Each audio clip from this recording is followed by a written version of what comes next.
नमस्कार। आज हम डिस्कस करेंगे इंपॉर्टेंट करंट अफेयर के क्वेश्चन। आप नेशनल इंटरनेशनल अफेयर के क्वेश्चन भी कह सकते हैं। हर एक question exam point of view से इंपॉर्टेंट है और डेफिनेटली आने वाले एग्जाम्स में आपकी हेल्प करेगा, जैसे कि पहले भी करता रहा है। चाहे आप तैयारी कर रहे हैं अपकमिंग टीजीटी के एग्जाम के लिए, चाहे आप पब्लिक सर्विस कमीशन के पेपर 1 या फिर अपकमिंग पब्लिक सर्विस कमीशन या राज्य चयन आयोग के आने वाले एग्जाम्स के लिए, किसी के लिए भी तैयारी करें, डेफिनेटली आपको हेल्प मिलेगी, जैसे कि पहले भी मिलती रही है। अभी हम डिस्कशन को क्वेश्चन नंबर 1 से जो है वो स्टार्ट करते हैं। सबसे पहले क्वेश्चन में देखिए हमसे क्या पूछा गया है। बोलते हैं which of the following country will host 18th BRICS summit in 2026। तो बोलते हैं कि निम्नलिखित में से कौन सा देश 2026 में 18वीं ब्रिक्स की मेजबानी जो है वो करेगा। तो 18वें नंबर की जो ब्रिक्स समिट होगी 2026 में, उसकी मेजबानी जो है वो किसके द्वारा की जाएगी। 18th ब्रिक्स समिट को जो है वो अपना भारत जो है वो होस्ट करेगा, इंडिया जो है वो इसको होस्ट करने वाला है। ऑप्शन बी जो है वो इसका सही आंसर हो जाएगा। अभी क्यों चर्चा में ये जो है वो आया, अभी जो है वो 17th नंबर की समिट जो है वो हुई, जिसमें प्राइम मिनिस्टर नरेंद्र मोदी ने भी जो है वो भाग लिया। अभी 17th नंबर की समिट जो हुई, ये कहाँ पर हुई, किस कंट्री के द्वारा होस्ट की गई, तो ये ब्राज़ील के द्वारा जो है वो होस्ट की गई। ब्राज़ील ने जो है वो इसको होस्ट किया, तभी चर्चा में आया और प्रधानमंत्री नरेंद्र मोदी जो है वो स्पेसिफिक रूप से यहाँ पर भाग लेने गए, तब ये और भी ज़्यादा जो है वो इंपॉर्टेंट हो जाता है। देखिए इस बार जो थीम रखी गई थी 17th ब्रिक्स समिट की, जो कि ब्राज़ील के रियो डी जेनेरियो में हुई, उसकी थीम रखी गई थी strengthening global south cooperation for inclusive and sustainable governance. ये आपने इसकी थीम जो है वो ध्यान रखनी है। अब हम ब्रिक्स के बारे में देखो, जितने भी क्वेश्चन आज की वीडियो में डिस्कस हो रहे हैं ना, ये ऐसे क्वेश्चन है कि कम से कम इस वीडियो से एक नया क्वेश्चन पक्का एग्जाम में जो है वो आएगा, इतने इंपॉर्टेंट क्वेश्चन है। और देखिए यहाँ पर हम ब्रिक्स समिट की जब बात कर रहे हैं, 17th आपको पता चल गया, 18th भी आपको पता चल गया। 18th 2026 में होगी, जिसको अपना भारत जो है वो होस्ट करेगा। अब आपको ब्रिक्स की मेंबर कंट्रीज जो है वो पता होनी चाहिए। देखो ब्रिक्स में पहले तो 5 कंट्रीज आती थी। एक ब्राज़ील आता था, एक रशिया आता था, एक इंडिया आता था, एक चाइना आता था, एक साउथ अफ्रीका आता था। परंतु अभी और भी कंट्रीज जो हैं वो इसमें जुड़ चुकी हैं। अभी जो और कंट्रीज इसमें जुड़ चुकी हैं, उसमें कौन कौन सी कंट्रीज जो है जुड़ चुकी हैं, उसमें इजिप्ट जुड़ चुका है एक, उसमें इथोपिया जुड़ चुका है, इंडोनेशिया जुड़ चुका है, इंडोनेशिया के अलावा ईरान जुड़ चुका है और यूएई जो है वो जुड़ चुका है। तो इसमें 5 और कंट्रीज जो हैं वो जुड़ चुकी हैं। टोटल जो है वो 10 कंट्रीज जो है वो ब्रिक्स में हो जाती हैं। टोटल कितनी 10 कंट्रीज जो है वो अभी ब्रिक्स में हो जाती हैं। ब्रिक्स की स्थापना लगभग 2009 में जो था वो की गई थी। 2009 में इसकी स्थापना होती है और इसकी समिट्स के बारे में आपको पता चल गया। ब्रिक्स ना प्लान कर रहा था, काफ़ी टाइम से चर्चा में था कि ब्रिक्स अपनी एक करेंसी लेकर आ जाएगा, जो कि यूएस की करेंसी को ओवरटेक कर दे, यूएस की डॉलर में जो है वो ट्रेड ना करना पड़े। परंतु अभी ब्रिक्स की करेंसी होल्ड में ही है। कहा गया है कि अभी ब्रिक्स की करेंसी का कोई प्लान नहीं है, परंतु ये चर्चा में थी। इसको लेकर जो है वो काफ़ी कंसर्न था कि ये करेंसी आ गई तो यूएस के साथ इंडिया के संबंध कैसे होंगे। परंतु अभी स्टिल वो करेंसी होल्ड में है। ब्रिक्स की अभी कोई ऐसी स्पेसिफिक करेंसी है नहीं जिसमें ये कॉमन वे में ट्रेड कर सकें। ठीक, तो ये ब्रिक्स के बारे में बेसिक सी जानकारी थी। इसकी थीम वगैरह ये इंपॉर्टेंट है 17th समिट की। अगला क्वेश्चन देखिए क्या बोलते हैं। अगले क्वेश्चन में बोलते हैं recently received Ghana's highest state honour the officer of the order of the star Ghana. तो बोलते हैं कि हाल ही में किसे होगा, यहाँ पर हाल ही में किसे जो है वो घाना का सर्वोच्च राज्य सम्मान the officer of the order of the star of घाना जो है वो दिया गया। स्टार लाइनर क्वेश्चन है, ये अवार्ड जो है वो किसको दिया गया है। अभी जो है ये हाईएस्ट ऑनर जो है वो दिया गया है घाना का, और नरेंद्र मोदी जो हमारे प्रधानमंत्री हैं उनको जो है वो दिया गया है। नरेंद्र मोदी जो है वो प्रधानमंत्री हैं भारत के, और ये 5 देशों की यात्रा पर जो है वो अभी गए हैं। तो उन 5 देशों के बारे में भी हम जानेंगे, परंतु घाना का ये अवार्ड इनको जो है वो दिया गया। पहली बात ये क्लियर होती है। दूसरी बात आप ध्यान रखें कि घाना के अलावा जो है प्राइम मिनिस्टर नरेंद्र मोदी जो है 4 जुलाई 2025 को जो है वो एक कंट्री गई थी जिसका नाम त्रिनिदाद टोबैगो है। इस कंट्री का भी हाईएस्ट सिविलियन अवार्ड इनको दिया गया, the order of the Republic of Trinidad Tobago, ये अवार्ड इनको जो है वो दिया गया। तो इस कंट्री के हाईएस्ट अवार्ड से भी इनको जो है वो नवाजा गया। और जिन 5 कंट्री की यात्रा पर ये गए हैं, उन 5 कंट्री की कैपिटल और पता होना चाहिए कि कौन कौन सी कंट्री ये गए हैं। एक तो घाना गए हैं, घाना की जो कैपिटल है वो अकारा है, अकारा इसकी कैपिटल है, और इसकी करेंसी जो है वो घानियन सीडी जो है वो उसकी करेंसी जो है वो आती है, घानियन सीडी इसकी करेंसी आती है। एक कंट्री जिसमें दूसरी कंट्री गए हैं उसमें है त्रिनिदाद टोबैगो गए हैं, इसकी जो कैपिटल है वो है पोर्ट ऑफ स्पेन, ये इसकी जो है वो कैपिटल है। और इसकी करेंसी की बात करते हैं तो TTD यानी कि त्रिनिदाद टोबैगो डॉलर इसकी जो है वो करेंसी जो है वो आती है। एक अर्जेंटीना कंट्री जो है वो गए हैं, अर्जेंटीना ये गए हैं। अर्जेंटीना की कैपिटल ये पूछी जाती है एग्जाम में, अर्जेंटीना की कैपिटल ये है ब्यूनोस एयर्स, ये इसकी कैपिटल है, और इसकी करेंसी जो है वो अर्जेंटीन पीसो जो है वो इसकी करेंसी आती है। पीसो आपने ध्यान रखना है कि अर्जेंटीना की करेंसी है। और ब्राज़ील गए हैं, ब्राज़ील जहाँ पर ब्रिक्स की समिट हुई वहाँ पर ये गए। ब्राज़ील की कैपिटल जो है वो ब्रासिलिया में आती है, और इसकी करेंसी जो है वो ब्राज़ीलियन रियल है। रियल कर ब्राज़ीलियन रियल कर जो है वो इसकी करेंसी आती है। और एक नामीबिया कंट्री ये गए, नामीबिया कंट्री अगर इसकी कैपिटल की बात करते हैं तो इसकी कैपिटल जो है वो विंडहोएक जो है वो इसकी जो है कैपिटल आती है। इसकी करेंसी की बात करें तो नामीबियन डॉलर जो है वो इसकी करेंसी आती है। तो ये 5 कंट्रीज़ हो गई जहाँ पर ये गए, इन 5 कंट्री की कैपिटल हो गई।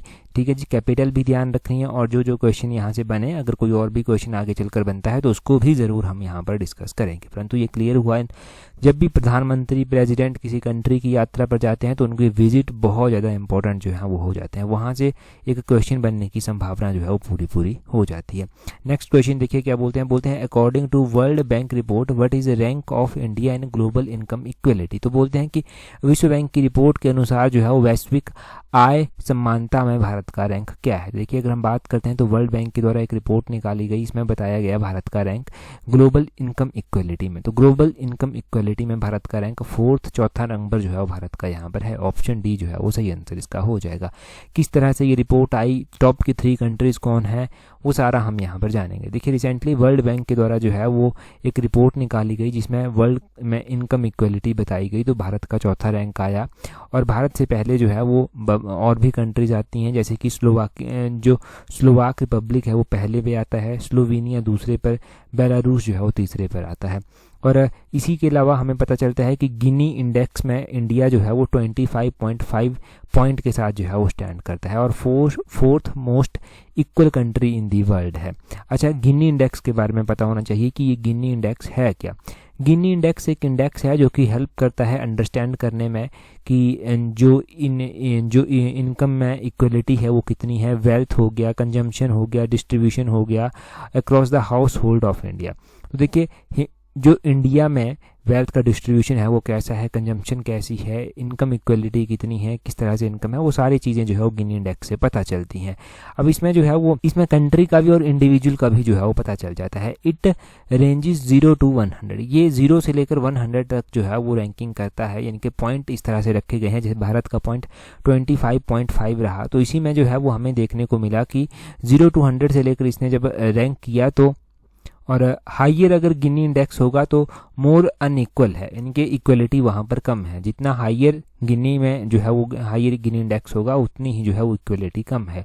तो यहाँ पर देखिए इंडिया का स्कोर तो आपको 25.5 पता चला। इंडिया का जो पड़ोसी है चाइना का स्कोर जो है वो 35.7 रहा। और अगर हम बात करते हैं यूएसए की तो यूएसए उससे भी नीचे है, जाकर 41.8 पर है। तो इंडिया में इक्वलिटी ज़्यादा है थोड़ी सी। अगर हम वेल्थ के डिस्ट्रीब्यूशन की बात करेंगे और भी चीज़ों के डिस्ट्रीब्यूशन की बात करेंगे तो इंडिया में थोड़ी ज़्यादा है एज़ कम्पेयर टू, अगर हम चाइना के साथ कंपेयर कर लेते हैं। ऑन दी अदर हैंड हम यूएस के साथ जो है उसको कंपेयर कर लेते हैं।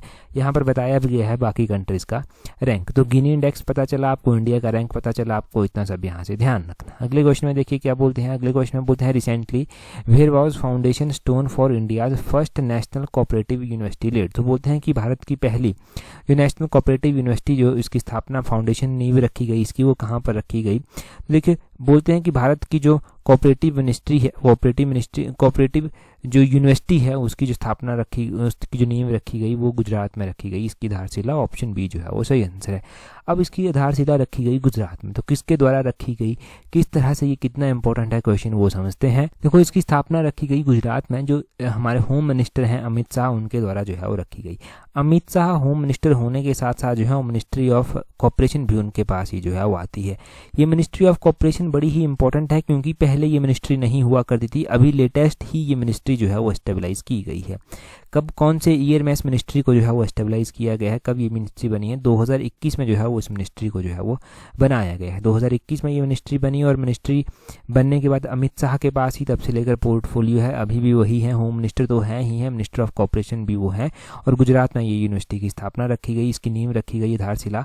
अब हम बात करते हैं कोऑपरेटिव सोसाइटीज़ की। यहाँ पर देखो ये जो कोऑपरेटिव सोसाइटीज़ है ना, इसके साथ इंडियन कॉन्स्टिट्यूशन का कौन सा पार्ट जो है वो डील करता है। तो इंडियन कॉन्स्टिट्यूशन का जो पार्ट नंबर 9B है ना, वो कोऑपरेटिव सोसाइटीज़ की जो है वो बात करता है। और 97th कॉन्स्टिट्यूशनल अमेंडमेंट से जो था वो इसको ऐड किया गया था। तो 97th कॉन्स्टिट्यूशनल अमेंडमेंट किससे संबंध रखती है, कोऑपरेटिव सोसाइटी से जो है वो संबंध रखती है।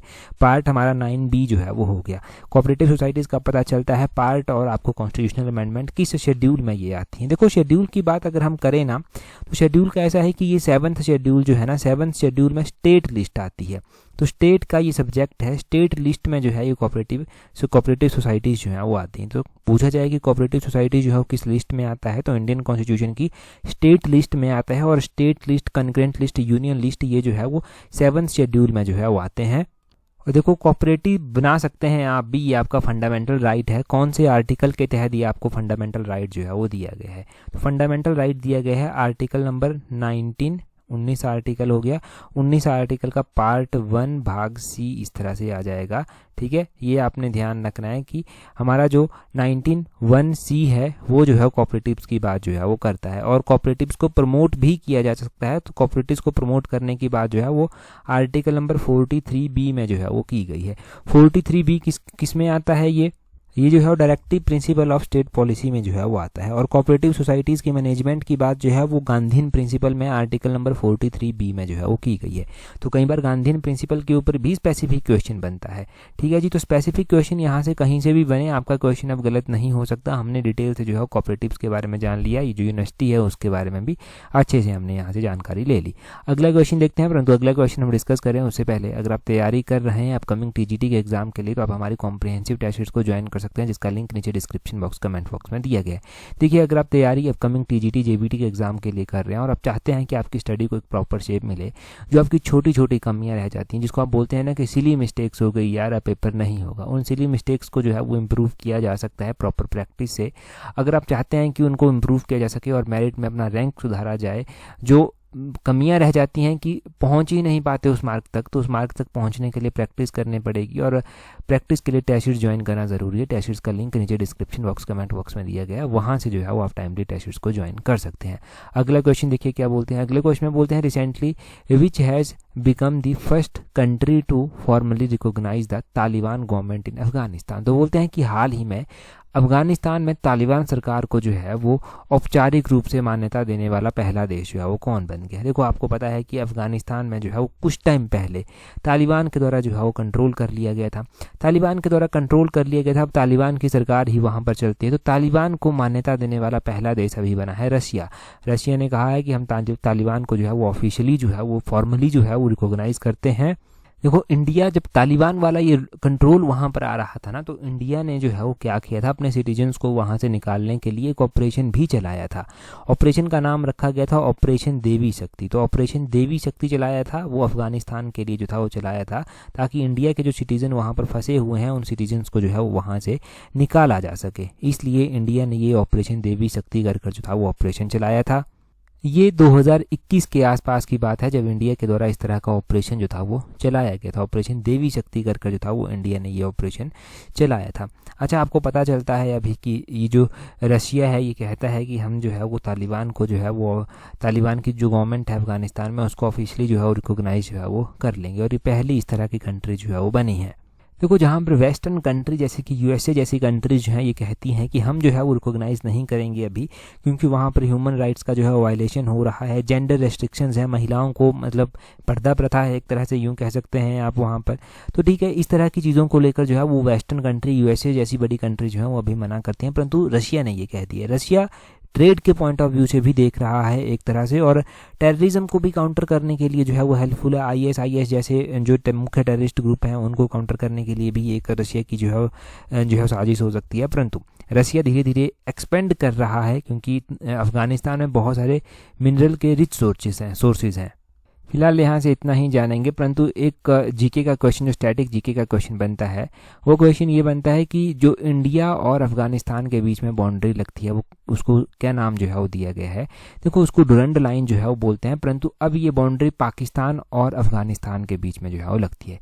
डुरंड लाइन इसको तब भी बोलते थे जब पाकिस्तान नहीं बना था, जब इंडिया ही हुआ करता तब डुरंड लाइन बोलते थे, वायसराय के टाइम की बात है। परंतु उसके बाद पाकिस्तान के साथ अफगानिस्तान का डायरेक्ट बॉर्डर लगता है और उसको डुरंड लाइन के नाम से जाना जाता है। चलिए जी, आगे बढ़ते हैं। हमारे पास क्या पूछा गया, बोलते हैं first ever Khelo India water sports game held in which of the following lake. तो बोलते हैं कि निम्नलिखित में से किस झील में आयोजित हो रही हैं पहली ये खेलो इंडिया वाटर स्पोर्ट्स। तो खेलो इंडिया वाटर स्पोर्ट्स पहली दफ़ा होने जा रही हैं, तो ये खेलो इंडिया वाटर स्पोर्ट्स जो है कहाँ पर होने जा रही हैं। ये जो है वो होने जा रही हैं डल झील में। ऑप्शन सी सही आंसर है। डल झील कहाँ पर है, ये जम्मू कश्मीर में जो है वो डल झील आती है जहाँ पर होने जा रही हैं।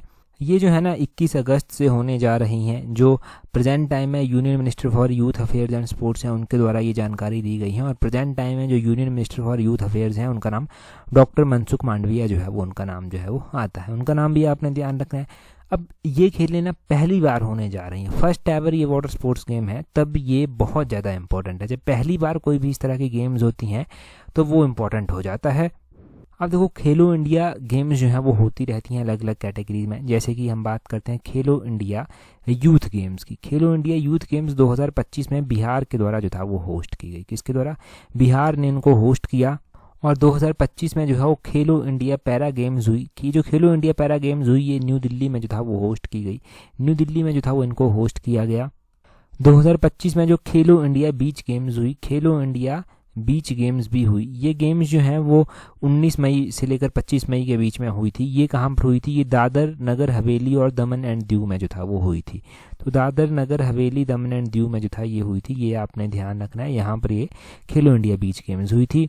और 2025 में जो खेलो इंडिया यूनिवर्सिटी गेम्स होंगी वो कहाँ पर होंगी? 2025 में खेलो इंडिया यूनिवर्सिटी गेम्स जो हैं वो होंगी राजस्थान में। खेलो इंडिया यूनिवर्सिटी गेम्स कहाँ पर होंगी? ये राजस्थान में होंगी।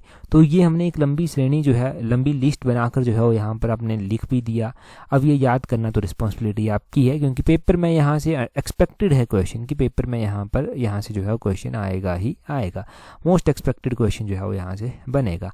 अगला क्वेश्चन देखिए, बोलते हैं recently which space agency assigns Anil Menon to first space station mission. तो बोलते हैं कि हाल ही में किस अंतरिक्ष एजेंसी ने अनिल मेनन को पहले अंतरिक्ष स्टेशन मिशन के लिए नियुक्त किया है। अभी अनिल मेनन को जो है वो पहले स्पेस स्टेशन के लिए जो है वो नियुक्त किया गया है और ये नियुक्ति की गई है नासा के द्वारा। नासा के द्वारा जो है वो की गई है, तो ये इंपॉर्टेंट है।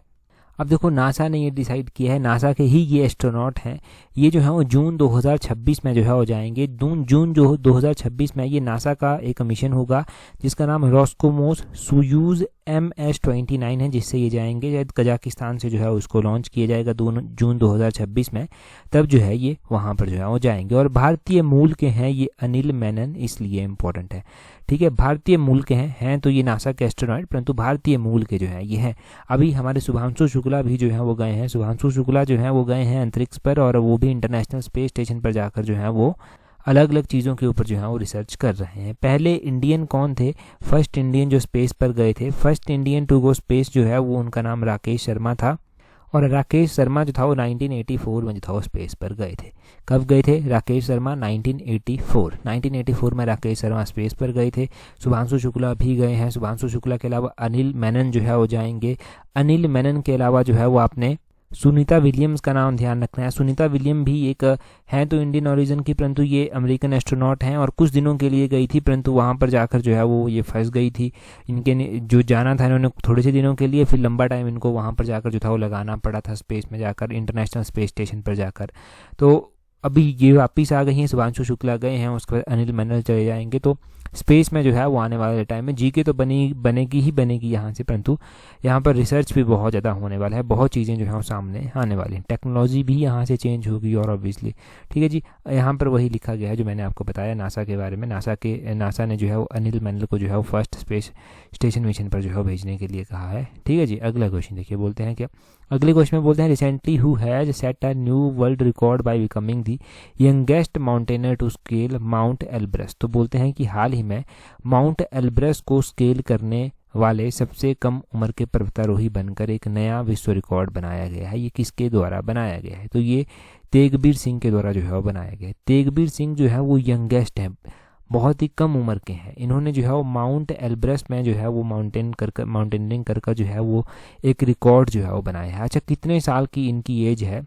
अगर आप उम्र सुनेंगे तो हैरान हो जाएंगे। सिर्फ 6 साल के ये अभी हैं। 6 साल का एक बच्चा तेगबीर सिंह जो है वो माउंट एल्ब्रस पर जो है वो चढ़कर जो है वो रिकॉर्ड बना रहा है। ये जो तेगबीर सिंह है ना, तेगबीर सिंह पंजाब से जो है वो संबंध रखते हैं। 6 साल के सिर्फ और सिर्फ हैं। आप देख लीजिए 6 साल की उम्र क्या होती है। 6 साल का बच्चा अभी स्कूल भी ढंग से नहीं जाता, उसका स्कूल जाने का मन भी नहीं करता, और ये पहाड़ पर जाकर जो है वो चढ़ रहे हैं। ये जो माउंट एल्ब्रस है ये कहाँ प्रसिद्ध है? ये जो है वो वन ऑफ द यूरोप के टॉलेस्ट माउंटेन पीक में से एक है, और ये रशिया में जो है वो आता है। रशिया में ये आता है, और यहाँ पर ये गए, यहाँ पर इन्होंने स्केल किया। तो भाई दुनिया में ना अलग अलग रिकॉर्ड जो है वो तोड़े जा रहे हैं और अलग अलग रिकॉर्ड बनाए जा रहे हैं, ठीक है जी। इससे इन्होंने किसी का रिकॉर्ड तोड़ा, इनसे पहले एक 7 साल कुछ महीने का बच्चा था, अभी ये 6 साल 9 महीने का बच्चा जो है माउंट एवरेस्ट पर जाकर चढ़ रहा है। तो ये बड़े हैरानी की बात है और यहाँ से पता चलता है कि आपकी गाइडेंस बहुत मैटर करती है। अगर सही समय पर सही गाइडेंस मिले ना तो इंसान कुछ भी कर सकता है। चलिए जी अगला क्वेश्चन देखते हैं हमारे पास क्या पूछा गया है। यहाँ पर वही लिखा गया है जो मैंने आपको बताया, पंजाब से ये बच्चा है और माउंट एवरेस्ट पर चढ़ा है, 6 ईयर ओल्ड का ये बच्चा भी है। अगला क्वेश्चन देखिए क्या बोलते हैं। अगले क्वेश्चन में बोलते हैं Apache AH-64E attack helicopter was developed by which country. ये जो अपाचे 64E अटैक हेलीकॉप्टर हैं ये किसके द्वारा जो है वो डेवलप किए गए हैं। तो ये जो अपाचे 64E अटैक हेलीकॉप्टर हैं इनको डेवलप किया गया है यूनाइटेड स्टेट के द्वारा। यूनाइटेड स्टेट ने इनको डेवलप किया है, ऑप्शन डी सही आंसर है। हमारे पास ना एयरक्राफ्ट की श्रेणी में ना अलग अलग तरह के एयरक्राफ्ट जो हैं वो आते हैं। जैसे कि हम सुखोई की बात जो है वो करते हैं, सुखोई जिसको हम SU-30 MKI कर भी लिखते हैं, ये जो है वो किसके द्वारा डेवलप किया गया है, किससे इंडिया ने लिया है। तो सुखोई को जो है वो रशिया से जो है वो रशिया की सहायता से जो है वो लिया गया है। वैसे ही हमें राफेल भी देखने को मिलता है, राफेल जो बहुत चर्चा में था। राफेल जो है वो फ्रांस की टेक्नोलॉजी है, फ्रांस से जो है वो लिया गया है राफेल। बाकी मिग का नाम भी आप सुनते हैं, मिग 21 हो गया, 29 हो गया, ये भी रशिया की ही टेक्नोलॉजी है। जैगुआर फाइटर हैं, जैगुआर जो हमारे पास हैं, जैगुआर जो है वो यूनाइटेड किंगडम की जो है टेक्नोलॉजी है। तो ये यूनाइटेड किंगडम की टेक्नोलॉजी भी ध्यान रखनी है।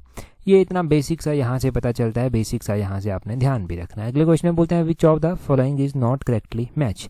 यहाँ पर कुछ इंपॉर्टेंट डेज दिए गए हैं, आपको बताना है कि इनमें से कौन सा जो है वो करेक्टली मैच नहीं किया गया है, ठीक है जी। तो यहाँ पर बोलते हैं कि हल दिवस ऑब्जर्व्ड एनुअली ऑन 30 जून, कि ये जो हल दिवस है, हल मतलब ये खेतों में जोतने वाले हल की ही बात की जा रही है। हल दिवस जो है वो 30 जून को मनाया जाता है। नेशनल चार्टर्ड अकाउंटेंट डे जुलाई महीने की 1 तारीख को मनाया जाता है और नेशनल स्टैटिक्स डे जो है वो एवरी ईयर 29 जून को जो है वो ऑब्जर्व किया जाता है और नेशनल डॉक्टर्स डे जो है वो जुलाई 5 को जो है वो ऑब्जर्व किया जाता है। अगर हम बात करते हैं हल दिवस की, जो हल दिवस मनाया जाता है हर साल मनाया जाता है, हल दिवस जो है वो जून 30 को ही मनाया जाता है। ये बात बिल्कुल सही है। हल दिवस तो देखिए बिल्कुल ध्यान रखना है आपने कि खेतों में जोतने वाले हल की बात की जा रही है। और ये जो संथाल कम्युनिटी है उसका आपने सुना होगा, सिद्धू और कान्हू मेन लीडर हुआ करते थे। उन शहीदों को जो है वो याद करने के लिए जो है ये हल दिवस जो है हम मनाते हैं, ठीक है जी। तो संथाल का ये हल दिवस आपने ध्यान रखना है, 30 जून को ही मनाया जाता है। नेशनल चार्टर्ड अकाउंटेंट डे है, जुलाई महीने की 1 तारीख को ही मनाया जाता है, बिल्कुल सही बात है। नेशनल स्टैटिक्स डे है, ये जो है वो 29 तारीख को ही मनाया जाता है और 29 जून को ही जो है ये हर साल मनाया जाता है। ये भी बिल्कुल सही बात यहाँ पर कही गई है। और नेशनल डॉक्टर्स डे का जुलाई 5 को मनाया जाता है, ये गलत हो गया। नेशनल डॉक्टर्स डे जो है वो जुलाई महीने की 1 तारीख को जो है वो मनाया जाता है, 1 जुलाई को मनाया जाता है। तो इस क्वेश्चन का जो है वो not correctly match, option D is not correctly match, इसका सही आंसर जो है वो हो जाएगा। देखिए ये जो नेशनल चार्टर्ड अकाउंटेंट डे आता है जुलाई महीने की 1 तारीख को जो है वो मनाया जाता है। नेशनल डॉक्टर्स डे आता है ये जुलाई महीने की 1 तारीख को ही मनाया जाता है। और इसकी थीम जो इस बार रखी गई थी वो रखी गई थी behind the mask who heels the healers. ये इसकी थीम जो था वो 2025 में रखी गई थी नेशनल डॉक्टर्स डे की। देखो जुलाई महीने की 1 तारीख को ही जो है वो GST डे भी जो है वो मनाते हैं, goods and services tax day भी जो है वो इस दिन मनाया जाता है। GST डे जो है वो क्यों जो है वो 1 जुलाई को जो है वो मनाते हैं, क्योंकि 1 जुलाई 2017 को जो था वो GST को जो था वो इम्प्लीमेंट किया गया था, इसलिए GST डे 1 जुलाई को हर साल मनाते हैं। और हल दिवस जो है ये जून महीने की 30 तारीख को जो है वो ऑब्जर्व किया जाता है। अगर हम बात करते हैं ये हल दिवस क्यों मनाया जाता है, तो संथाल रिवेलन हुआ था, संथाल विद्रोह हुआ था। ये विद्रोह 1855-56 के करीब हुआ था और इसमें जो है वो जो मेन लीडर थे सिद्धू कानून को याद करने के लिए जो है ये मनाया जाता है। ये उस टाइम संथाल कम्युनिटी के द्वारा जो था वो किया गया था। जो ईस्ट इंडिया कंपनी होती थी उसके खिलाफ उन्होंने आवाज़ उठाई थी और जमींदारी सिस्टम होता था उसके खिलाफ जो था वो आवाज़ उठाई थी। और सिद्धू और कान्हू जो था वो मेन लीडर इसके हुआ करते थे। नेशनल स्टैटिक्स डे हर महीने 29 जून को जो है वो मनाते हैं। और नेशनल स्टैटिक्स डे जो है वो PC मेहलोनोबिस जो हुआ करते थे उनकी बर्थ एनिवर्सरी को जो है वो उनकी बर्थ एनिवर्सरी को मार्क करने के लिए जो है ये हर साल मनाया जाता है। PC मेहलोनोबिस का नाम आपने ध्यान रखना है, जिनकी बर्थ एनिवर्सरी को याद करने के लिए हम ये नेशनल स्टैटिक्स डे हर साल मनाते हैं। अच्छा, 2025 में नेशनल स्टैटिक्स डे की थीम रखी गई थी 75 years of national sample survey, ये इसकी थीम जो था वो रखी गई थी। और इसकी थीम जो था वो मैंने शेयर भी की थी टेलीग्राम पर, क्यूज की फॉरम पर आपके साथ शेयर भी की गई थी। सिर्फ 30% एस्पिरेंट्स के द्वारा सही आंसर इसका दिया गया था। चलिए जी, अगला क्वेश्चन देखिए क्या बोलते हैं। अगले क्वेश्चन में बोलते हैं what is rank of India in sustainable development goals index 2025। तो बोलते हैं कि ये जो SDG इंडेक्स निकाला गया 2025 में, इसमें भारत का क्या रैंक जो है वो रहा। भारत का रैंक किसमें आपको बताना है। हमने जो है वो इसी सीरीज़ में, उत्तीर्ण सीरीज़ में, इससे पिछले पार्ट में जो था ये डिस्कस किया था और डिटेल से डिस्कस किया था पहला ही क्वेश्चन। अभी आप जल्दी से कमेंट कर बता दीजिए। टेलीग्राम पर अगर आपने ज्वाइन नहीं किया है तो टेलीग्राम पर ज्वाइन करने के लिए अपने टेलीग्राम से @allexam31 सर्च करना, आपको हमारा टेलीग्राम चैनल मिल जाएगा। आज की इस वीडियो में इतना ही है। That's all for today. Thank you very much for watching and listening it very patiently.